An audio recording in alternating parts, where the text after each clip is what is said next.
Welcome to Kids of Food. My name is Addison, Coach's sister. Alright, what are you making today, Addison? Fruit kebabs. Alright, what is that in your hand that you use for fruit kebabs?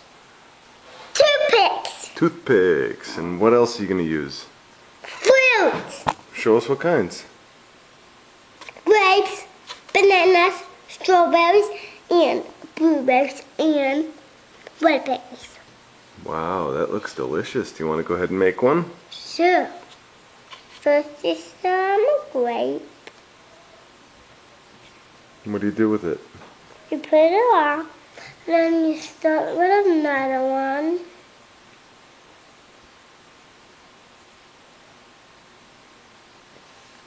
Then another one.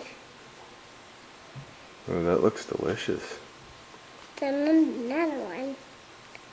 And then you start with a strawberry. Wow.